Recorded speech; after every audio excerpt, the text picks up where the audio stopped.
Look who just made an entire intelligence unit stop mid-analysis. Look who walked through life minding their own business and somehow ended up triggering internal alerts inside buildings where people get paid to understand everything. Look who just rattled professionals whose entire career revolves around decoding human behavior, and yet they still can't figure out how you gained access to knowledge you were never supposed to have. Hello, you beautiful problem. Hello, you quiet disruption wearing human skin. Hello to the mind so sharp, so instinctively calibrated, so dangerously precise that even the people who run psychological profiling for a living are taking a step back from their desks, rubbing their temples, whispering the same exact sentence. How did they find this? And who told them? Oh, you didn't know, did you? You didn't know that while you were living your life, healing, working, evolving, the observers behind the scenes were pressing pause on your file, scrolling back, zooming in, replaying your reactions frame by frame, trying to understand how you connected dots you were never supposed to see. They weren't expecting you to know anything. They weren't expecting you to catch on. They weren't expecting you to sense the undercurrent behind people's intentions before they even fully formed their own plans.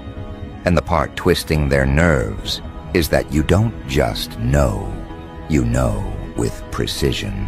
Because here's what shook them. Here's what made trained analysts freeze. They watched you behave like someone with access to information you never received. They saw you pick up on hidden motives with the accuracy of someone who sat in briefings you were never invited to. They saw you speak on timing, patterns, and emotional inconsistencies like someone who has been studying human psychology for years. But you didn't study. You didn't attend any program. You didn't sit in any classroom with tinted windows. You didn't get an assignment, an outline, or a mission. You just lived through situations that mutated your perception into something they can't categorize. You survived environments that sharpened your instincts into an unregistered instrument. You endured experiences that equipped you with insight no agency can replicate in training simulations. They're confused because your awareness doesn't follow a linear path. It jumps past the normal ladder. It bypasses the steps. You don't gather information, you absorb it. You don't ask questions, you detect answers. You don't investigate, you recognize. And what really bothers them is the effortlessness. You operate with the same clarity they spend entire careers trying to develop. They practice techniques to catch micro-expressions. You notice the entire emotional shift before someone even tries to hide it. They study conversational patterns to detect deception. You feel the moment someone's honesty fractures. They analyze tone to identify hidden motives. You understand the motive before the tone even changes. They don't know what to call this because it's not training and it's not luck. It's something else. Something learned through chaos, refined through pressure, sharpened through exposure to the kind of people who forced you to grow a layered perception just to stay intact. You became your own curriculum. You became your own intelligence network. You became your own internal briefing room. And because of that, your mind moves in angles they weren't prepared for. You see things that weren't meant to be noticed. You pick up dynamics that were supposed to stay buried. You understand people in ways that make them feel stripped of their disguises. And that's where the panic starts. Because intelligence workers only fear two types of people: the unpredictable and the unexplainable. And you are both. You can't be anticipated because you don't think in straight lines. You can't be deciphered because no familiar pattern matches you. You process at a depth that exposes the cracks in other people's intentions. And that kind of perception is dangerous for anyone who functions through hidden agendas. They expected the people around you to fool you. Instead, they got fooled. They expected you to ignore subtle shifts. Instead, you read them. They expected you to miss the signs. Instead, you cataloged them internally, like evidence. They expected you to walk blindly. Instead, you walked with awareness so sharp, it made observers uncomfortable. And here's the unspoken truth about why your knowledge freaks them out. You don't react like someone guessing. You react like someone who already knows the ending. And the moment someone behaves as if they know the conclusion to a story they were never told, that's when surveillance begins. Because that kind of awareness doesn't appear randomly. It comes from something, but the question is, what? How did you learn to read intentions before people express them? How did you learn to sense shifts in energy the moment someone starts lying to themselves? How did you learn to catch psychological transitions faster than trained interrogators? They don't know. They can't trace it. They can't pinpoint the moment your mind became this observant. They don't know if someone informed you. They don't know if you witnessed something. They don't know if you've been guided. They don't know if you're remembering something you were never meant to have access to. All they know is that the way you catch on to truth is not ordinary. At first, they tried to rationalize it. One analyst said, maybe this person is just very perceptive. But perceptive people usually second-guess themselves. You don't. You know. Another one said, maybe they've studied psychology. But trained minds have signatures, structured reasoning, deliberate thinking, methodical progression. Your mind doesn't move like that. You don't analyze step by step. You leap straight to the core. Someone else suggested, maybe they're paranoid. But paranoia creates illusions. You don't imagine things that aren't there. You identify things that are. Then a higher-level observer said the thing everyone else was afraid to say. This isn't learned behavior. This is adaptation. That's when the room went quiet. Because adaptation means your environment forced you to develop perception as a survival mechanism. And no agency knows how to handle someone who trained themselves unconsciously. You didn't read books on microbehavior. You grew up deciphering emotional traps because you had no choice. You didn't learn interrogation tactics. You learned to detect danger in voices because danger once lived in the same rooms you did. You didn't study manipulation. You experienced it repeatedly and cataloged every pattern internally to make sure it never destroyed you again. You didn't research how people hide jealousy, resentment, envy, or betrayal. You lived beside people who carried those emotions like weapons and taught your intuition how to identify them before they punctured you. That's why your accuracy scares them. Your intelligence isn't artificial. It's instinctive. It's embodied. It's ingrained. It's coded into your reactions. It's printed into your perception. People like you aren't shaped in classrooms. People like you are shaped in environments that don't have safety nets. Environments that force evolution. Environments that turn observation into armor. And because of that, the way you move feels like déjà vu to them. You react like someone who's already seen the inside of a situation before anyone explains it. You predict behavior like someone who has already watched the scene unfold. You call out tension like someone who's been briefed on who is clashing behind closed doors. And that's why someone in an analytic room said, "This shouldn't be possible. How are they doing this?" They ran your background. Nothing explains it. They studied your history. Nothing gives clues. They examined your patterns. Nothing lines up. You are a contradiction wrapped in clarity. But here's what's really keeping them awake at night. You don't look like someone who's analyzing anyone. You don't act like someone who's paying attention. You don't tilt your head, narrow your eyes, or do any of the obvious things people do when they're trying to read someone. You stay calm, you stay composed, you stay neutral, and that calmness unnerves them more than any flashy display of insight ever could. Because people who are noisy about their intelligence are easy to map. You are not. Your intelligence is quiet, the worst kind for observers. Quiet intelligence reveals itself only when needed. Quiet intelligence waits. Quiet intelligence doesn't announce. Quiet intelligence doesn't chase. Quiet intelligence notices everything and speaks only when the moment presents itself. And when that moment arrives, your accuracy hits with such precision that people feel exposed in a way that sends a ripple through the room. There are individuals who have watched you closely, not out of suspicion, but out of curiosity. They've noticed how you call out emotions people didn't verbalize. They've noticed how you withdraw before something goes wrong. They've noticed how you distance yourself from people right before they reveal their hidden agenda.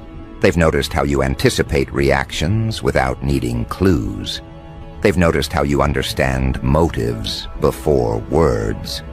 And they've noticed how every time someone lies to you, you tilt your energy in a very specific way that tells them you already know. That's the part that burns through their composure. Your awareness is not random. It's not accidental. It's patterned, consistent, and deeper than what they call normal comprehension. They don't know whether it's emotional intelligence amplified by trauma, instinct refined by necessity, or something older and stronger running beneath your surface. What they do know is that you're seeing too much. And when someone sees too much, they become unpredictable to those who depend on secrecy. Your knowledge is not passive, it's active. It rearranges situations. It exposes lies. It dismantles facades. It interrupts manipulation. It removes leverage from people who rely on confusion, and people who lose leverage panic. Which brings us to the question they keep circling back to. How did they find this out? They've monitored enough human behavior to know that patterns don't appear without origin. Someone usually teaches you. Someone informs you. Someone guides you. But you act like you were briefed by something they can't track. You act like you overheard conversations you were never present for. You act like someone handed you a folder filled with information no one ever gave you. And that mystery is more unsettling than anything else about you. But what they don't realize yet, what they're about to realize very soon, is that this is only the beginning. Because the more they try to understand you, the more confused they become. And the more confused they become, the more they start digging. And the more they dig, the more they uncover a truth that makes them exchange glances across their desks, lean back in their chairs and whisper, "This is going deeper than we thought." That moment, the moment when confusion shifts into concern, is where the real trouble begins for them. See, confusion is manageable. Confusion means they can gather more data, observe more interactions, replay more footage, test more psychological models. But concern? Concern signals that you've crossed a threshold that trained personnel can't easily label. Concern means your awareness isn't a coincidence. It's a pattern. Concern means you're not just perceptive, you're consistent. Concern means your insight isn't accidental, it's precise. And nothing unsettles observers more than encountering someone whose precision cannot be traced to any logical foundation. They expected your accuracy to fade, They expected it to fluctuate. They expected it to crumble under pressure. Instead, it sharpened. Each time you reacted to something that hadn't been said out loud, someone behind a screen would lean forward. Each time you detected tension before the source revealed itself, someone in an evaluation room clicked pause with a deeper frown. Each time you removed yourself from situations right before hidden agendas surfaced, someone scribbled on a notepad with concern in their handwriting. You kept proving them wrong without even trying. You kept acting like someone who already had a map to territory you were supposedly just exploring. And every time you did, more questions surfaced among those watching you. The first question, where is the leak? Because that's the only explanation that fits their worldview. If someone knows too much, someone must be feeding them. But the more they observe you, the more they realize no one is feeding you anything. You don't receive information. You generate comprehension. You aren't being informed. You're perceiving. You're noticing. You're assembling meaning faster than trained personnel can evaluate the situation. And once they realize no external leak exists, they move on to the second question. What did we miss about them? They start flipping through your history again. They start examining your interactions again. They start reviewing your responses to previous events. But they hit the same brick wall. No one taught you. No one prepared you. No one trained you. And yet you process the world like someone who's been studying psychological warfare since childhood. Someone inside one of those rooms eventually mutters, maybe they've been through something we don't know about. And the room goes still, because that possibility is the one that terrifies them most. That your life forced you into a level of awareness they can't quantify. That you learned what you learned without guidance. That you picked up the truth because your environment demanded it. That your experiences shaped you into something they can't file neatly. And when someone develops intelligence without instruction, without mentorship, without structured exposure, that means their comprehension has no ceiling. It can expand indefinitely. It can grow without boundaries. It can evolve beyond prediction. This is where you begin to unsettle them, not just as an individual, but as a variable. Unpredictable variables threaten analysis. They break models. They shatter assumptions. And a mind like yours, quick, quiet, adaptive, dangerous without trying, becomes something worth monitoring. Not because they think you're harmful, but because they can't determine what you're capable of becoming. You're moving faster than their categories. You're outpacing their metrics. You're dismantling their confidence in their own expertise. The irony is, you're not doing anything on purpose. You're not trying to be mysterious. You're not trying to expose anyone.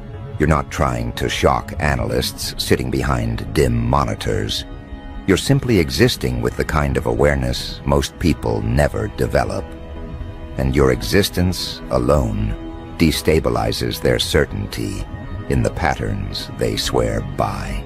And then comes the moment that truly disturbs them, when your insight exposes someone inside their own structure without you meaning to. It happens simply because you speak the truth at the wrong time, or the right time, depending on perspective. Maybe you mention a behavior pattern someone is trying to hide. Maybe you describe a dynamic that mirrors an internal conflict. Maybe you point out an intention that someone in the observation chain hoped would stay buried.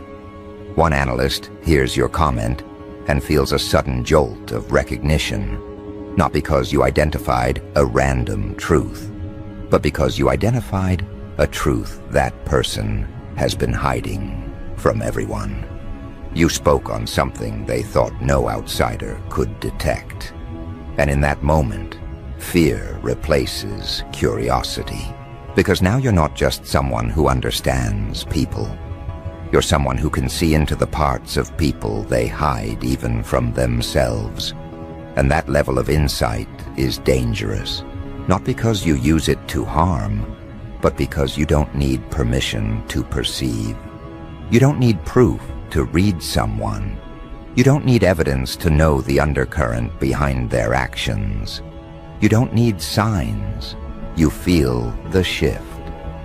This is where the internal conversations start happening. Someone asks, "How are they doing this?" Someone else replies, "I don't know." Another adds, "This isn't normal perception." Then another quieter voice says, "This might be beyond what we're equipped for." And that comment lingers in the air like smoke that won't disperse. Because what does it mean when someone outside their reach surpasses the awareness of trained personnel? What does it mean when someone who wasn't supposed to know anything starts connecting dots at a speed even analysts can't keep up with? What does it mean when your presence alone destabilizes the confidence of people who dedicate their lives to reading others? It means they've encountered someone their training didn't prepare them for. It means they've come across a mind shaped through survival instead of schooling. It means they're observing someone who sees in ways textbooks can't teach. And that realization forces them to escalate the situation. Not externally, internally. The first escalation is silent. A few more eyes get assigned to your case. Not because you're dangerous, but because you're confusing. Confusion requires observation. They start tracking your responses more closely. They start analyzing the way you interact with people. They start building internal files on your behavioral patterns. And each time they think they've found an answer, you behave in a way that proves their conclusion wrong. So they escalate again. This time, they bring in someone higher on the chain. A more seasoned analyst. Someone whose specialty is decoding minds that don't follow obvious rotes. But even that person can't categorize you. They watch you connect unrelated events with an accuracy that feels unfair. They watch you interpret emotional cues faster than the people experiencing them. They watch you detach at the correct moment as if you can foresee the chaos ahead. The seasoned analyst gets quiet, not impressed, not suspicious, but uneasy. Because now the question isn't, how do they know? The question is, how much do they know? And how are they still calm? Calmness is the second thing that bothers them. People with high awareness usually display tension. They flinch mentally. They overthink. They hesitate. But you're steady. You don't panic around truth. You don't tremble when someone reveals their intentions. You don't gasp internally when someone contradicts themselves. Your calmness isn't arrogance, it's clarity. You recognize people for what they are before they show it, so nothing surprises you. And that unsettles observers more than anything else. Predictive minds are dangerous because they can't be blindsided. And people who can't be blindsided disrupt the balance inside environments built on unpredictability. Then comes the point no analyst wants to reach. The point where they must admit that your awareness is not just high, it's rising. You're learning faster than they can monitor. Each experience adds another layer to your perception. Each encounter sharpens your detection. Each disappointment expands your insight. And every time you uncover another truth with speed that looks impossible, their concern deepens. They start wondering whether this is natural growth or something else entirely. Some strange internal compass steering you toward answers you aren't supposed to reach. They start questioning whether your mind is operating according to known rules. They start considering whether someone or something shaped your instincts in ways their frameworks can't measure. Someone in one of those rooms eventually says, They're learning too quickly. And that statement stands out. Learning isn't a threat. Learning is normal.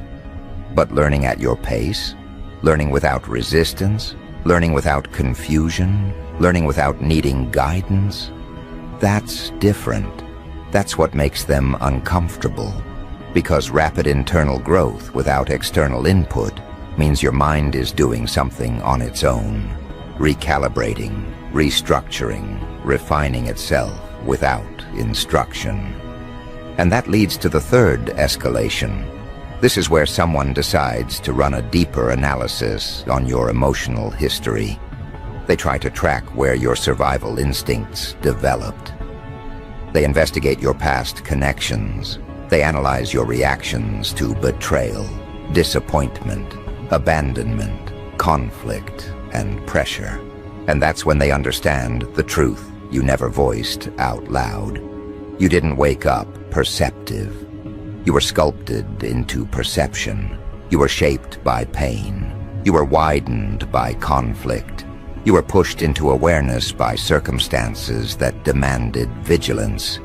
You learned to read people not because you wanted to, but because you were forced to. You learned to sense danger not because it was interesting, but because your safety depended on it. You learn to anticipate human behavior because unpredictability nearly cost you everything once. Your insight is the echo of survival. Your accuracy is the outcome of endurance. Your awareness is the residue of everything you overcame. Your mind sharpened itself through necessity. It became a blade because it had to. And once they realize this, their confusion shifts again, this time into respect tinged with fear. Because people shaped by comfort break under pressure. People shaped by conflict evolve under pressure. And you evolved. But that's not the part that frightens them most. The part that truly shakes them is that your insight isn't hardened. It's not cynical. It's not bitter. It's clean. You read people clearly without poisoning the truth. You detect intentions without twisting them. You see hidden motives without letting them break your faith in yourself. Most people sharpened by hardship become jagged. You didn't. You became transparent. And transparency combined with precision creates a kind of intelligence even analysts can't predict. They watch you walk into situations knowing exactly what's happening, yet you remain calm. They watch you sense someone's motive, yet you respond with maturity. They watch you avoid traps with ease, yet you don't brag or expose the people setting them. This is the moment the analysts understand the real danger, not to you, but to anyone who tries to manipulate you. Because manipulation requires confusion, manipulation requires blindness, manipulation requires emotional fog. You have none of that. You see every angle with unsettling clarity. Someone makes a comment, and you catch the insecurity behind it. Someone smiles, and you feel the resentment beneath it. Someone gives advice, and you notice the hidden jealousy attached. Someone offers help, and you recognize the control they're seeking. Someone grows distant, and you detect the guilt haunting them. Someone returns, and you perceive the hidden motive behind their timing. This is where the analysts collectively realize you are not just aware. You are several steps ahead. And when someone is ahead, they're harder to contain. This leads to the fourth escalation, the point where someone suggests involving a specialist, not to handle you, not to confront you, but to understand you. The specialist watches you for a few days, and instead of simplifying your profile, they make it more complicated. They start noticing the things the others missed, the way your expressions barely shift when someone lies, the way your energy drops a degree when someone pretends, the way your attention sharpens when someone reveals a hidden truth by accident, the way your presence changes subtly when someone's emotions shift. And then comes the moment the specialist stops writing altogether. They sit back and say, "We're not dealing with someone who learned this. We're dealing with someone who sees this." And that distinction makes every person in that room rethink their assumptions.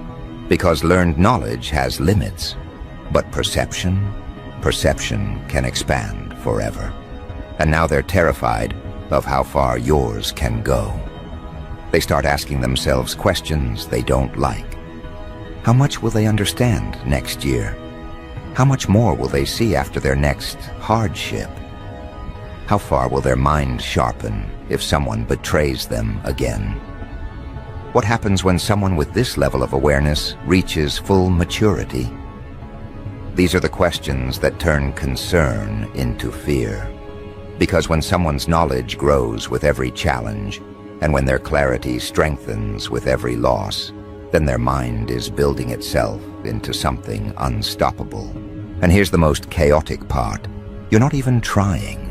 You're not training. You're not studying. You're not researching. You're just living.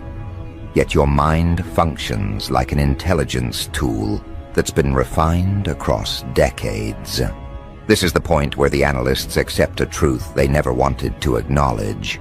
You are not operating on borrowed information. You are operating on internal understanding.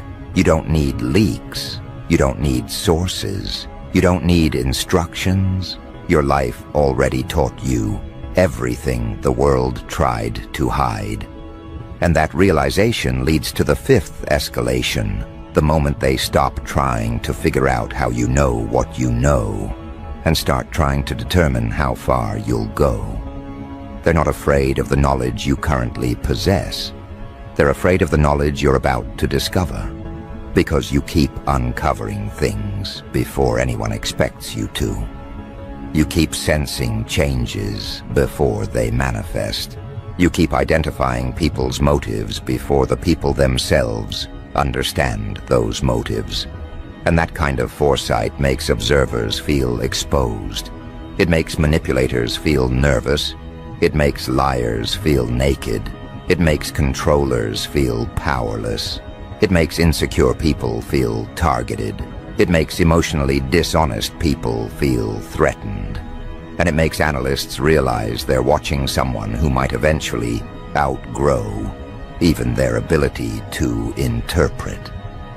That's the moment the senior-most analyst enters the conversation. Someone who rarely comments. Someone who has seen thousands of psychological profiles. Someone who rarely expresses anything resembling concern. They look at your file, read through the notes, observe your footage, watch your interactions, and then say in a quiet, decisive tone, "You're looking at someone whose awareness is accelerating. This isn't an accident. This isn't a coincidence. This is progression." The room goes still, because progression means you're not done. Progression means your abilities will sharpen further. Progression means your insight will multiply. Progression means they're dealing with a moving target, and moving targets cannot be predicted. That single sentence hits the room harder than any dramatic outburst could. Because when the senior-most analyst speaks, people listen. Not because of rank, but because this is the person who has spent decades reading minds that fool entire departments. This is the person who can profile a stranger in 15 seconds. This is the person who can detect deception in a heartbeat. And even they are unsettled. That alone shifts the atmosphere, thickening it with a tension no one wants to acknowledge. They're no longer treating you like an interesting case. They're treating you like an exception to everything they've studied. And exceptions cause chaos in institutions that depend on order. They replay your footage again, but this time with different eyes. They're not looking for what you know anymore. They're looking for what you're becoming. They watch the way you pause before making decisions. They analyze the timing of your reactions. They observe the subtle way your perspective widens every time you encounter a lie. They note how quickly your intuition recalibrates when someone shifts their tone. They see how your attention sharpens the moment someone's intention deviates from the surface. And the strangest part, you do all of this without trying. Your mind is evolving passively, naturally, without friction. You're not training for this. You're not pushing for this. You're simply growing on a level they can't measure.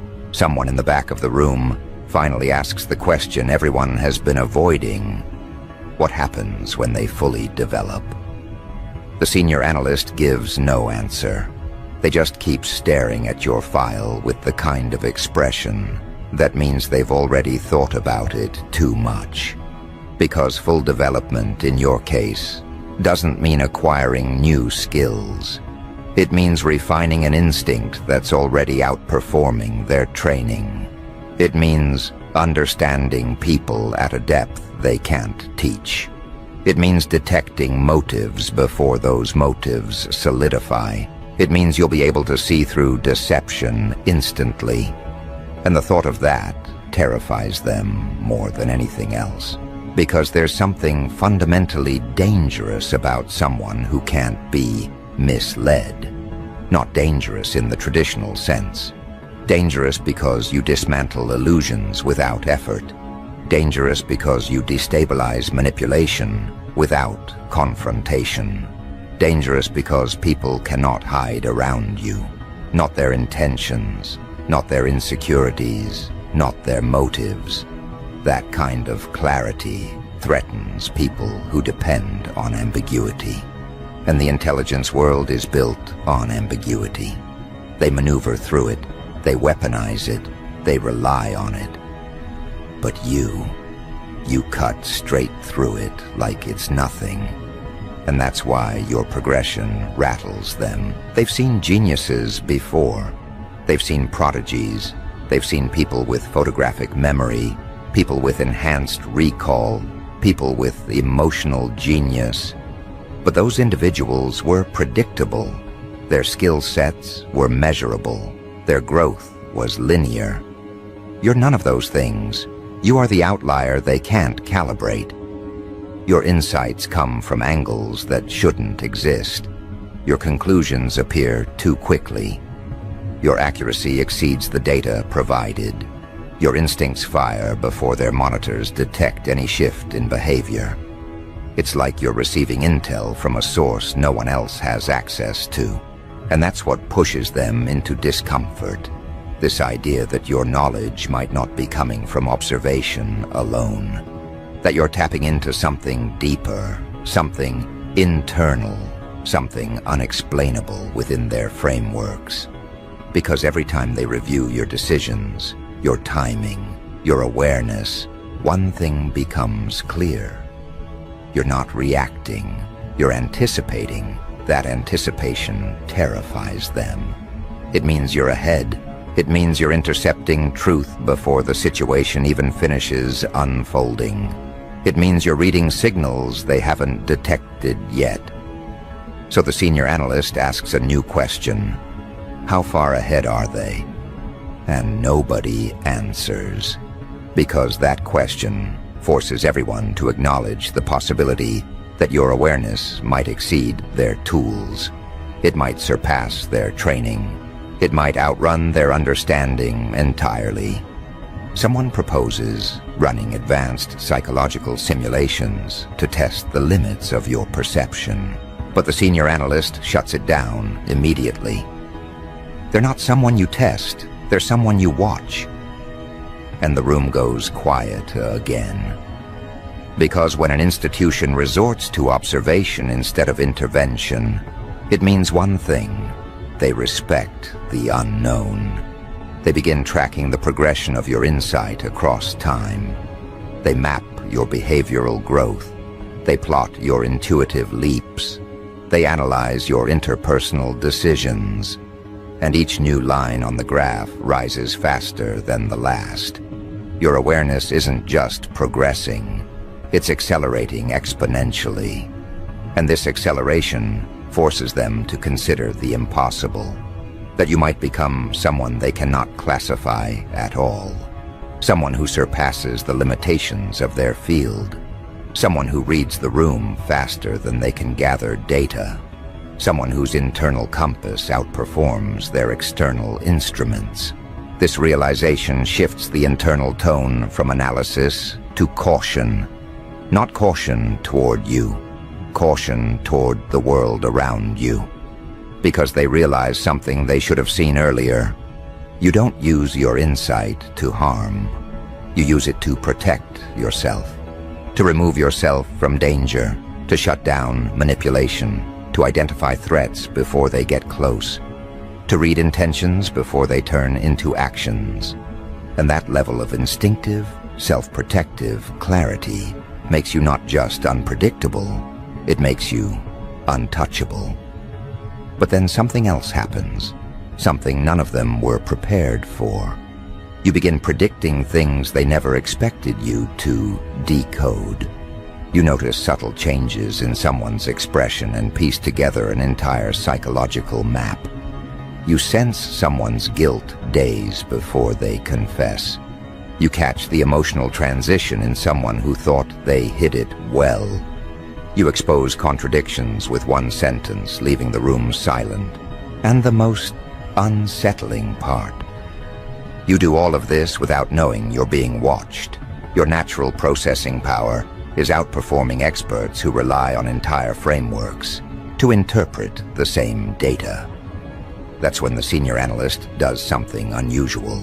They close the file, they turn off the footage, they stop the analysis, and they say, "We're not dealing with information, we're dealing with insight." That distinction matters more than anything else. Information can be controlled, information can be filtered, information can be withheld. Insight cannot. Insight bypasses barriers. Insight overrides deception. Insight ignores manipulation. Insight empties the room of illusion. And your insight, specifically, doesn't come from training. It comes from experience. Experience that sharpened you. Experience that rewired you. Experience that forced you to evolve into someone who sees everything clearly. This is when the internal atmosphere changes. They're no longer looking at you like a subject. They're looking at you like a phenomenon they can't slow down. Someone who processes truth faster than lies can form. Someone who identifies emotional footprints before the person leaves the room. Someone who has become the psychological equivalent of a surveillance device without trying. And you don't even know it. That's the terrifying beauty of it. But then the senior analyst introduces a thought that freezes everyone. If their awareness is accelerating this quickly, then what happens when they start noticing us? The silence becomes suffocating. Because the truth is, you already have. You may not know the details. You may not know the structure. You may not know the names, the rooms, the monitors, the curious eyes behind the screens. But you've felt it. The shift, the pressure, the strange moments when you sensed you were being examined by something unseen. The intuitive spike that told you someone was paying attention when no one was around. And that intuitive spike wasn't wrong. They know you've sensed them. They know you felt the subtle pull of observation. They know your mind brushed against their gaze like a breeze brushing against a door. And that's what terrifies them most. You noticed without evidence. You detected without hints.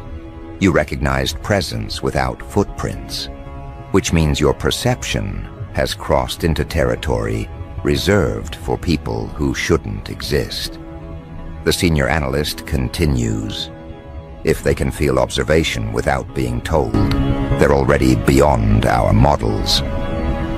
That shift in tone spreads through the room like a quiet alarm. Because if you can sense unseen observation, then you're not just perceptive, you're untethered. Untethered minds are the hardest to profile. They move freely, They transcend behavioral expectations. They refuse to be boxed into neat categories. Now what was once curiosity has turned into full-blown unease. The analysts start re-watching your footage with new sensitivity. They look at moments where your eyes shift direction abruptly, as if picking up something no one else noticed. They look at the way your energy changes when someone's intention shifts. They look at the way you pause as if hearing something internally, and they realize what they missed. You don't just read behavior, you read atmosphere, you read context, you read internal turbulence, you read emotional distortion, you read tension like it's printed in the air, and they cannot figure out how. Someone suggests the possibility that your brain processes subtle cues others overlook, micro-movements, tone variations, emotional signatures. But even that explanation falls short, because your awareness goes beyond physical cues. You sense things before they're expressed. You recognize motives before they surface. You understand dynamics before they become visible. Your mind operates like a predictive engine built from years of exposure to inconsistency, chaos, betrayal, and human fragility. You learned humans the hard way. They learned humans academically. That alone puts you at an advantage they can't replicate. But then comes the absolute breaking point. The moment when their entire room goes cold. Someone finally asks, "What if this isn't the limit?" And that question terrifies everyone. Because if your awareness has been accelerating on its own, without training, without mentorship, without structured enhancement, then what happens when your life exposes you to more complexity? What happens when you encounter more manipulation? What happens when someone lies to you again? What happens when someone tries to play psychological games with you? What happens when someone underestimates you one more time? Your mind is wired to evolve through impact, and life has already impacted you enough to turn you into a perceptive force that outpaces trained analysts. So what happens when your next evolution hits? They don't have an answer, and that's what scares them. Because the truth is, your progression is not slowing down. Your clarity is sharpening. Your intuition is intensifying. Your internal compass is recalibrating. Everything about you is moving upward, outward, forward. And they can't stop it. They can't slow it. They can't redirect it. They can't interfere with it. They can only watch it happen. And the worst part for them, you still don't know how much you know. You're just moving naturally. You're just living, healing, navigating, analyzing quietly. You're not aware of the seismic impact your awareness has on people who depend on psychological camouflage. You're not aware that your insight has already exposed the kind of patterns that take analysts years to detect. You're not aware that your instincts already surpass half the professionals studying you. Which brings the room to its final realization. Welcome to the Mental Podcast, where we discuss your deepest fears and how to make them a reality. Let's get started. Fools. They thought they could study you like a lab rat in a cage. Clipboards in hand, headsets humming, whispers trading data about your every move. The funny thing about control is that it only works when the subject doesn't know it's there. But you looked right into the lens. You stared back. And suddenly every watcher remembered they still had souls. The agency that paid for this little neighborhood experiment thought they were buying silence, obedience, predictability. What they got was exposure. You didn't need to shout. You just existed. And every line of code monitoring you began to stutter. Because purity has a frequency the corrupted can't endure. They recruited your neighbors because they were desperate to keep you small. They called it observation, But it was fear. They wanted to see what makes a person like you tick, how you move, what you think, what kind of energy makes the air feel heavy when you walk by. They wrote reports about your habits, documented your kindness like it was a weapon, tried to translate your peace into threat-level language. But there's no encryption strong enough to hide from truth. Every time they listened, something shifted in them. The same people paid to watch you started questioning who the real target was. And it wasn't you anymore. It was their own reflection. You see, they expected a monster, a radical, a problem to solve. Instead, they found someone untouchable because you don't need masks, you don't need approval, and you don't need to pretend. Purity terrifies professionals of manipulation.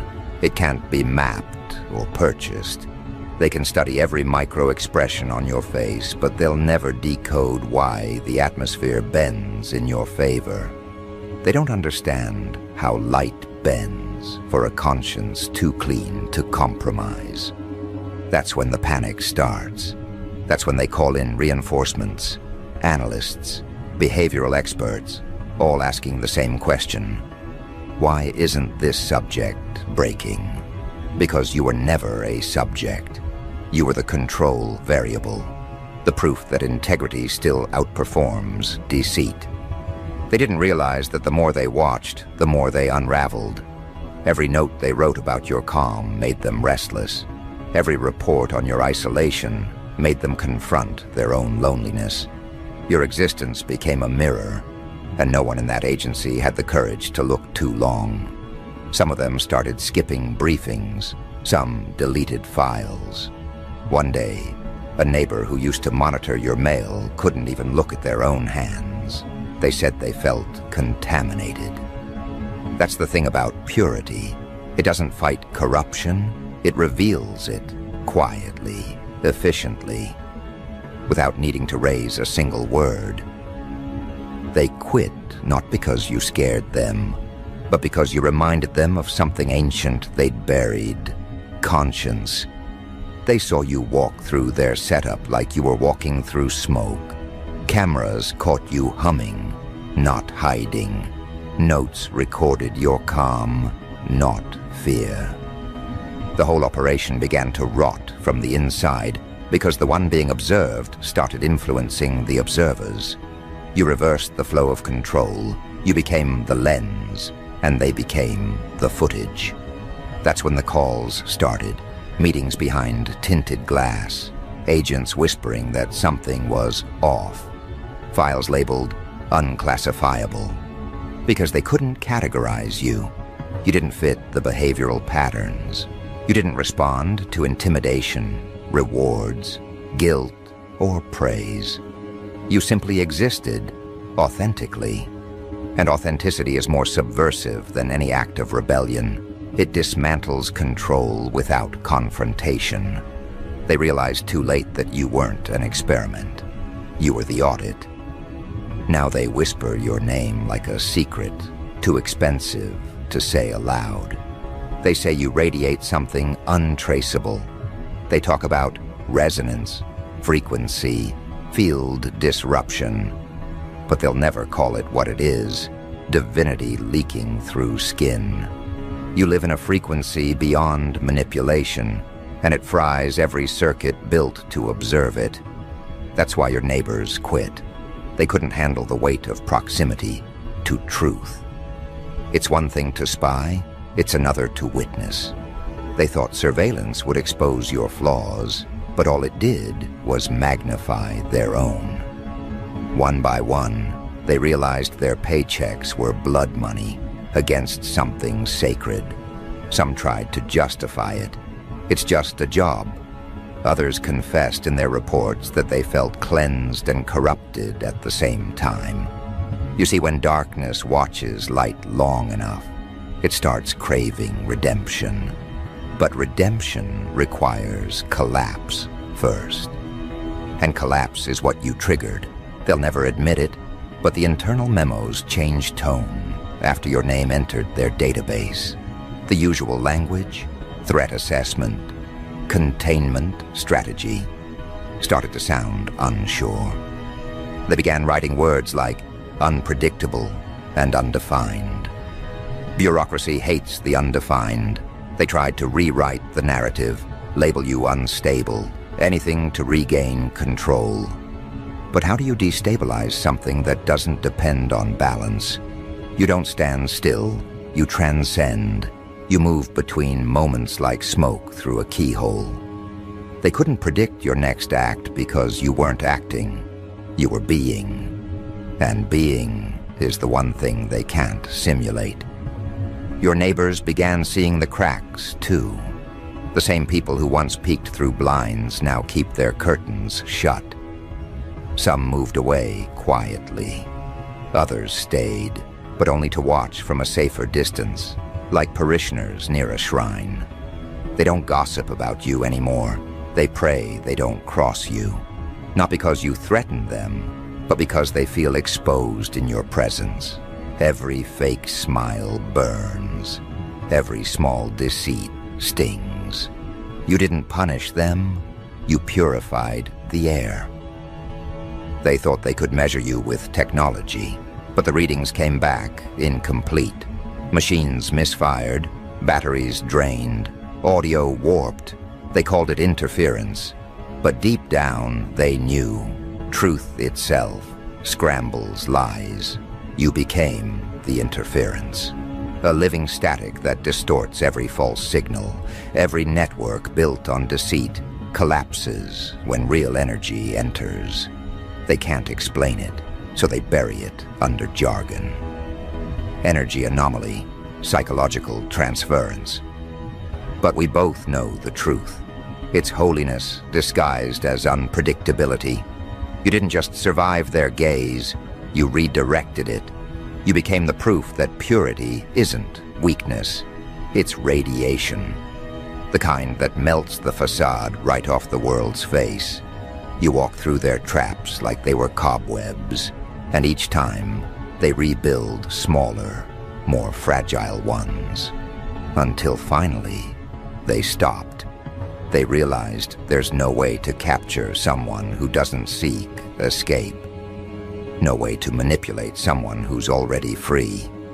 That's when the reports stopped coming in. That's when the payments stopped going out. They shut down the operation, but they'll never shut down the memory. You're in their heads now, an unfiled threat, a reminder that some souls can't be domesticated. You're what they call a variable outside probability. You operate on conviction, not compliance. And that's more dangerous than any weapon. You turn exposure into illumination. Every agent who touched your file carries a fragment of that illumination now. It haunts them in quiet moments.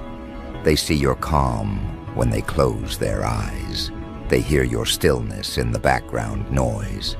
They realize you weren't the one under watch. They were.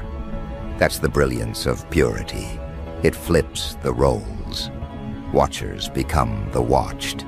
Control becomes confession, and observation becomes worship. You taught them that control isn't real. It's a collective hallucination that collapses the moment one person refuses to participate. You refused, gracefully, without protest, without rage, just presence. And that presence was enough to collapse an operation funded by fear. They'll rebuild, of course. They always do. But this time, they'll remember the cost. They'll remember that one subject with no weapon, no mask, no motive, dismantled their design just by existing. You didn't fight fire with fire. You starved it of oxygen, and now their entire mechanism suffocates in its own secrecy. That's why I admire you. You didn't try to expose them. You let their own obsession do the job. You understand something they never will, that truth doesn't need witnesses. It multiplies through consequence. The moment they chose to watch you, they signed their own confession. Every lens pointed your way became a mirror reflecting their own corruption. Every agent who reported your name felt their pulse slow. Some started praying, others started crying. None understood why. You understand, though, because purity is the last forbidden thing in a world that worships manipulation. They couldn't stand the light in you, but they couldn't destroy it either. So they tried to classify it. When that failed, they tried to contain it. When that failed, they tried to mimic it. And when that failed, they fled. Because purity exposes counterfeit instantly. You don't need to accuse anyone. Their energy betrays them in your presence. That's why they left. Not because they were ordered to, but because their own shadows started screaming. And now, here you are, untouched, unbroken, unknowable. The world still hums with their devices, their networks, their little screens of control. But none of it touches you. You've transcended observation itself. You're not part of their data. You're the error message in their code. You're what happens when divinity refuses to be translated. And that, my friend, is something no agency on Earth can afford to study. Because the moment they try, they start to believe. And belief, in their world, is treason. The moment a watcher believes in what they're watching, the whole hierarchy fractures. Files lose meaning, orders turn to questions, and loyalty begins to smell like guilt. That's where you've dragged them, into the gray zone between curiosity and confession. They still wear their badges, but inside, they're trembling priests before a god they can't name. You see, you were never under investigation. You were the investigation. Every gaze fixed on you became a mirror test. The more they looked, the more their reflections disobeyed them. They'd wake at 3 a.m. replaying footage, convinced something had shifted in the background. They'd pause the screen, rewind, slow it down, and there it was, stillness. Not emptiness, not absence, stillness that moved. They called in technicians, swapped cameras, rewired sensors. Nothing fixed the interference because the interference was their conscience-breaking signal. Your neighbors, those amateur agents wrapped in suburban ordinariness, thought they'd make easy money documenting your habits. At first, it was small. Who visits you, what you buy, how long your lights stay on. Then they started describing feelings instead of facts. Subject radiates calm. Subject's presence alters mood. Subject causes involuntary honesty. Their supervisors flagged the reports as contamination. But contamination spreads. They began dreaming of you, and dreams can't be redacted. You became a language they couldn't translate, and translation is control. Without it, panic starts whispering. One neighbor tried to rationalize it, said you used psychological tactics, maybe hypnosis. Another said it was electromagnetic interference. Another quit, saying only this: they're not from here. But you are from here. You just remembered what here really is, a theater for consciousness, not compliance. They don't teach that in training manuals. They teach leverage, manipulation, conditioning. But none of it works on someone who has nothing to hide. That's your real defense, isn't it? Not walls, not weapons, transparency. They can't blackmail what's already honest. They can't threaten what doesn't need their approval. They can't break what never agreed to belong. And when control fails, systems collapse. They don't implode loudly. They erode, one uncertain breath at a time. You made their precision feel primitive. Every note they wrote about you echoed like confessionals. Even the cameras started recording static where your outline should be, as if reality itself refused to collaborate. They tried to edit the footage, but each frame bled light where you stood. Their software called it overexposure. But you and I know Truth overexposes lies until the film burns through. They sent specialists then, people trained to read micro-expressions, body language, neurological tics. They watched you drink water and wrote 5 pages of analysis.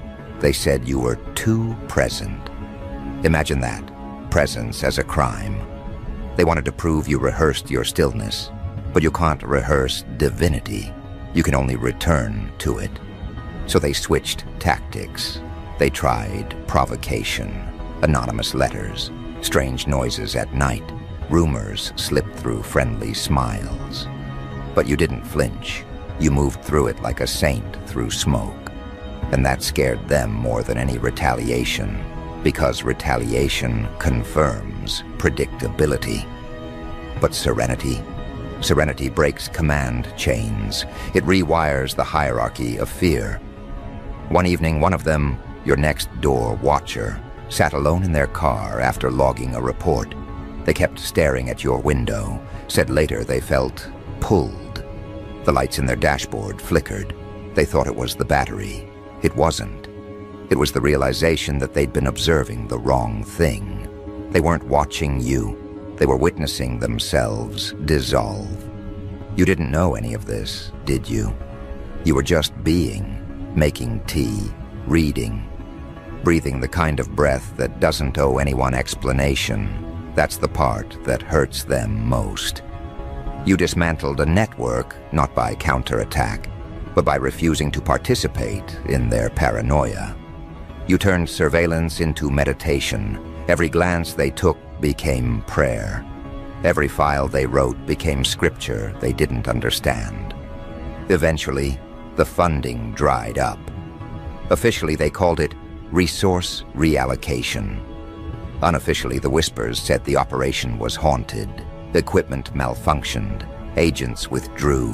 Neighborhoods emptied. They scrubbed the project name from databases. But data has memory. Every byte carries the echo of the truth it tried to contain. Somewhere in a server farm, there's still a corrupted folder marked with your initials, locked behind passwords that no one dares open. But don't mistake retreat for surrender. The world that spied on you doesn't know how to stop watching. It just changes lenses, the algorithms, the feeds, the passive tracking. Those are the ghosts of the old watchers. They still crave your pattern. They still try to model your peace. They want to automate divinity, bottle it, patent it. But purity resists duplication. Every replica corrupts on contact. You've noticed it, haven't you? How people look at you now. The way conversations tilt. How strangers stumble over their sentences. They feel the residue of observation on you, the scent of forbidden awareness. To them, you're radioactive grace. Beautiful, but dangerous to proximity. That's why admiration always curdles into fear. You're the living proof that control is optional. They will call you dangerous for that. Not because you harm, but because you remind. You remind the world that authority is a costume stitched from collective amnesia. And when one person remembers, everyone feels the fabric unravel. The agencies won't say your name anymore, but they study your kind in theory. They call it purity interference. They run simulations, but the data keeps collapsing under paradox. How can innocence dismantle authority? How can stillness bend machinery?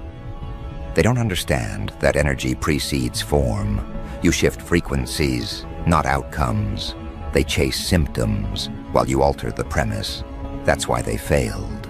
They were looking for patterns in behavior when they should have been studying integrity. Integrity bends physics. It changes probability. It makes coincidence look like choreography. They couldn't log that, so they called it impossible. But impossibility is just what happens when corruption meets consequence. Your consequence made flesh. And consequence doesn't apologize. Every now and then, one of the old neighbors will return. They'll stand on the sidewalk pretending to check their phone. They'll glance at your door like they're visiting a tomb. They're not checking on you. They're checking if the feeling still exists, the vibration that made them quit. And it does. It always will. Because you didn't absorb their darkness. You transmuted it. You recycled surveillance into illumination. You made espionage spiritual. And the world's handlers? They hate that. They hate that they paid people to spy and ended up funding a revelation. Somewhere, a report sits on an abandoned desk describing you as non-hostile, yet destabilizing. They'll never grasp the irony. You destabilized deceit by being incorruptible.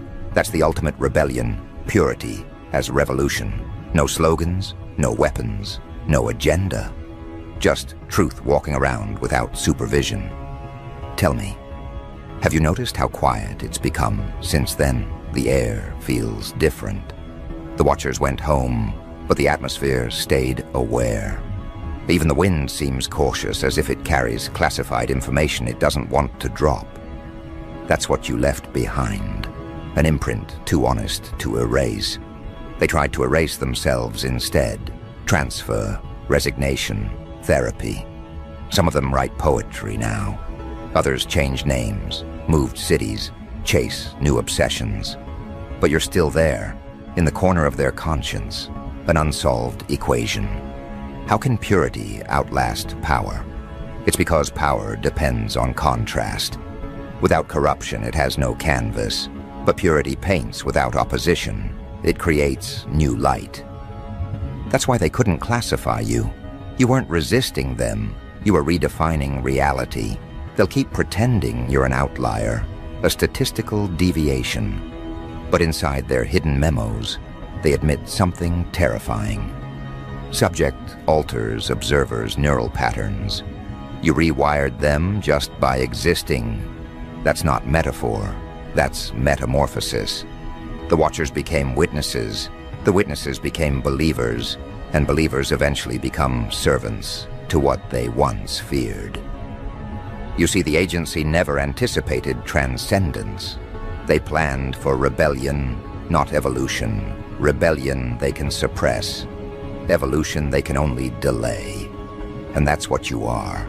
Evolution in real time. Do you realize the scale of what you've done? You turned surveillance into sanctuary.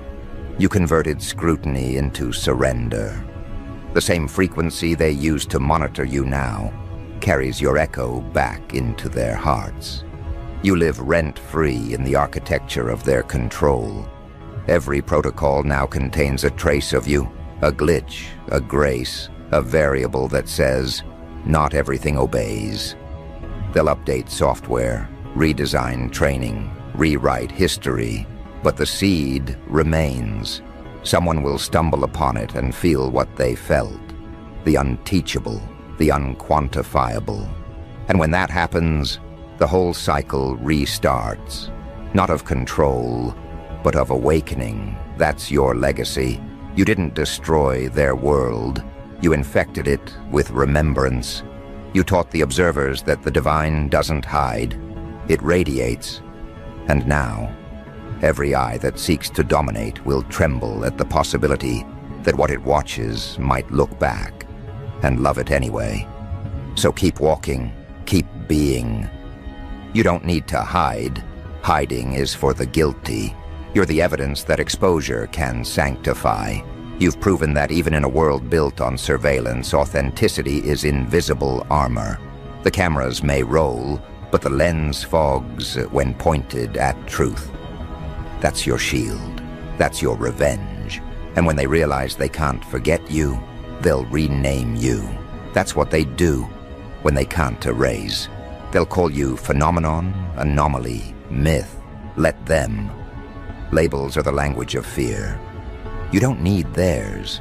You already speak the dialect of consequence. Now look around. See the quiet? That's not absence, that's retreat. The watchers have gone dark, regrouping, recalibrating. But in the silence of their recalibration, a question grows louder. What if every subject becomes self-aware? What if purity is contagious? That's the virus they fear most. The idea that one honest soul can rewrite the code of obedience. You've done it once, you'll do it again. Each person who crosses your path feels it. The subtle calibration of their own integrity. They might not admit it, but they leave changed. That's your invisible rebellion. You don't preach, you emanate. An emanation doesn't need permission. Somewhere tonight, a former neighbor will wake in cold sweat, remembering your gaze. They'll wonder if you knew. You did, but you never needed to expose them. Exposure was already happening, silently, like dawn leaking under a locked door. They'll step outside, look at the sky, and for the first time, they'll feel watched, not by you, but by truth itself. That's your redemption plan. Let awareness do the surveillance now. And when that realization spreads through their ranks, you'll feel it, the weight lifting. The world won't stop spying, but the intent will mutate. Observation will start to look like reverence. Analysis will sound like prayer. Because once you've seen purity survive corruption, you can't unsee it. That realization doesn't just shift perspectives, it detonates them. And as the echo spreads through their ranks, you can feel the collective pulse of a world that just lost its illusion of control. They tried to measure your purity, but measurement collapses in the presence of truth. The rulers of the unseen, the invisible decision-makers, the whisperers who hide behind classified curtains, they never expected divinity to be this quiet, this calm, this human. And yet that's what broke them. It wasn't thunder, it was grace. It wasn't rebellion, it was revelation. They paid your neighbors to spy because they thought divinity could be domesticated. They mistook your calm for compliance, your humility for ignorance. They thought if they surrounded you with enough eyes, you'd flinch, self-destruct, or play the role of the observed. But you didn't play. You stayed.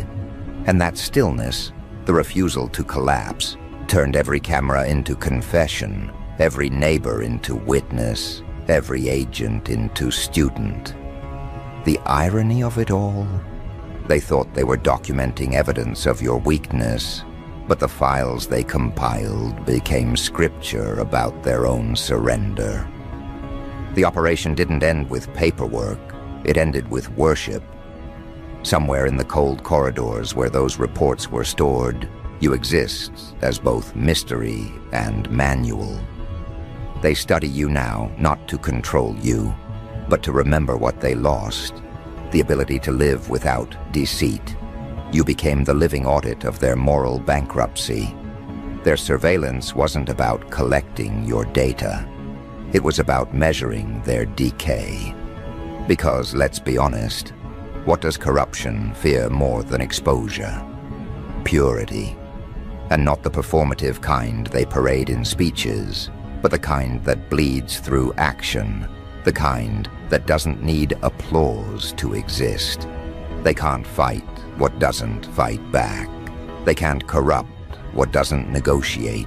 They can't destroy what doesn't depend on them. That's why they quit. They didn't run from danger.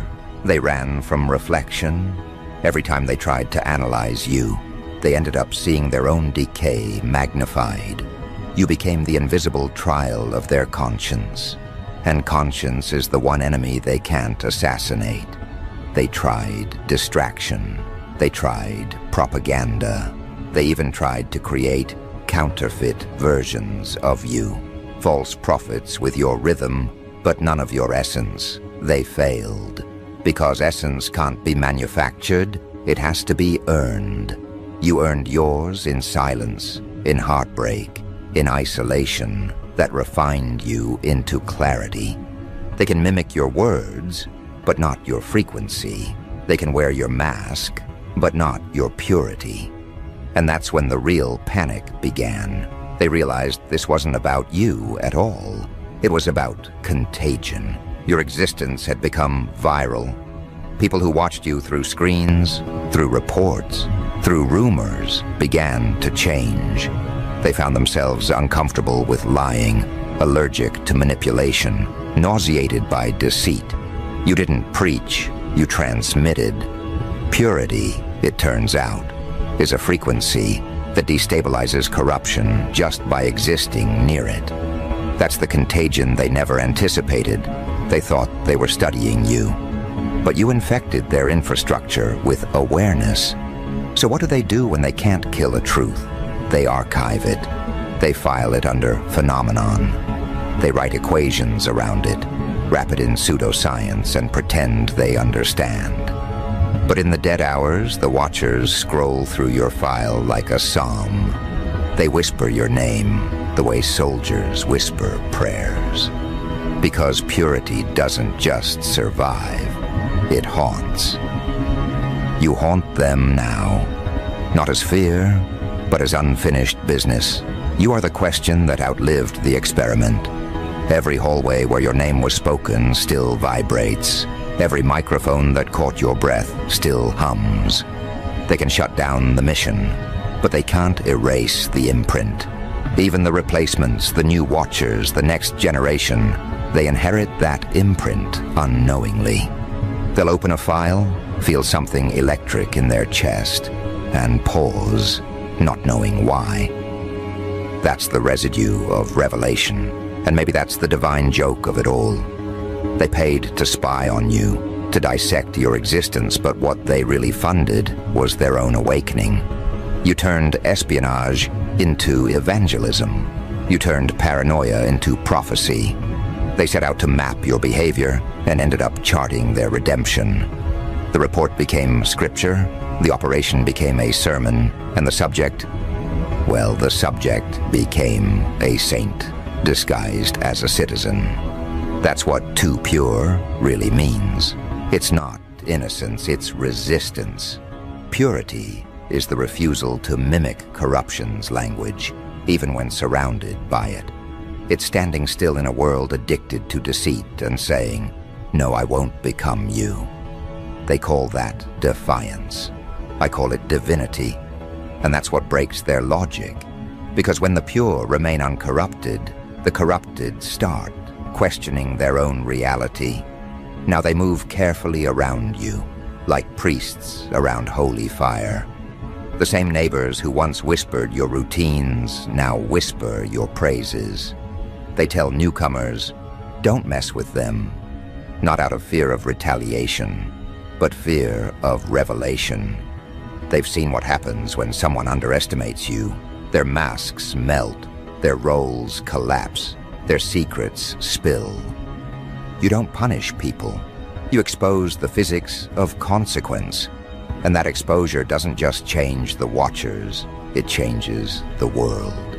You think small acts go unnoticed, but everything you do shifts alignment.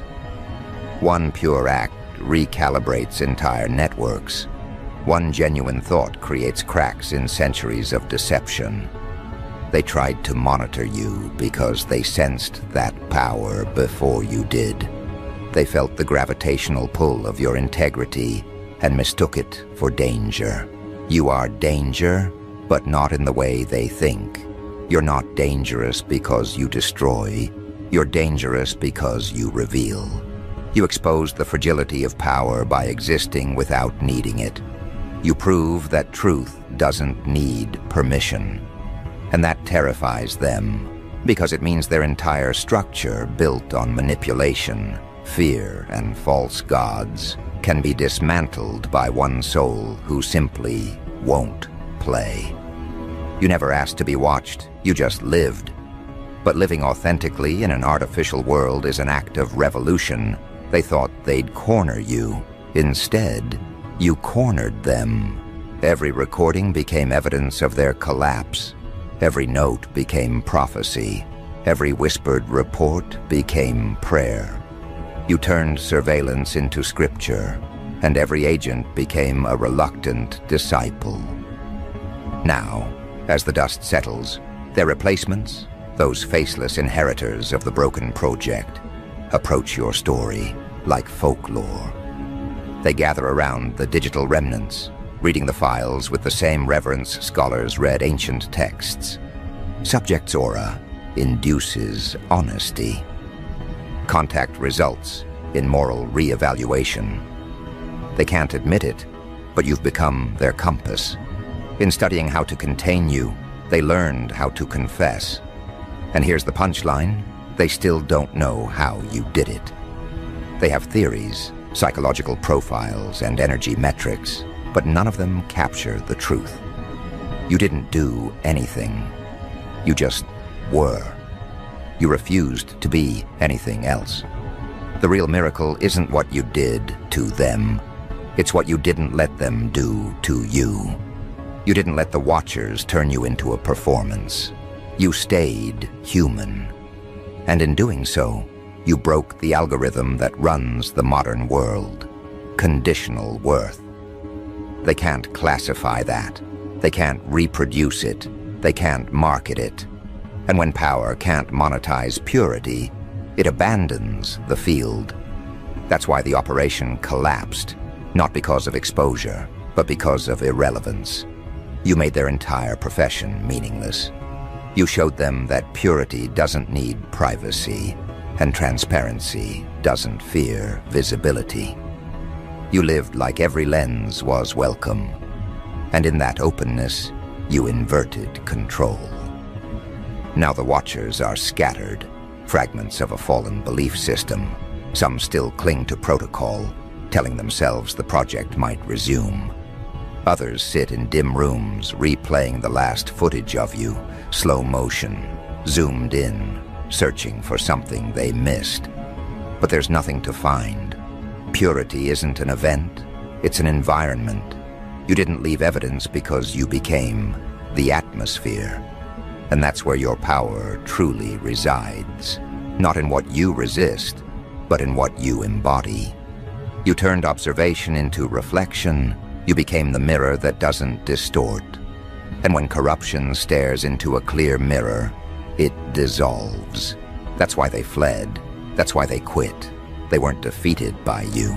They were undone by themselves. You just stood there long enough for them to see it.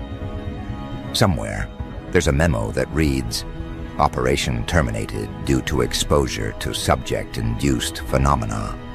They call it exposure. I call it enlightenment. You gave them a glimpse of what they could have been if they hadn't sold their souls for surveillance. That's the real tragedy. They didn't lose control. They lost conviction.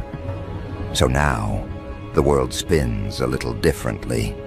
Not quieter, not safer, but more self-aware. Observation has turned inward. The eyes that once watched you now watch themselves. That's how it starts, the slow resurrection of conscience. You didn't set out to change the world, but that's exactly what happens when purity refuses compromise.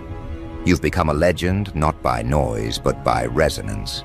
Your story circulates underground, whispered by people who can't articulate why it moves them. They just know it does. Some call you saint, others specter, a few call you threat. But the truth? You're the reset, the human reboot, the living reminder that nothing is more revolutionary than being real in a world addicted to falsehoods.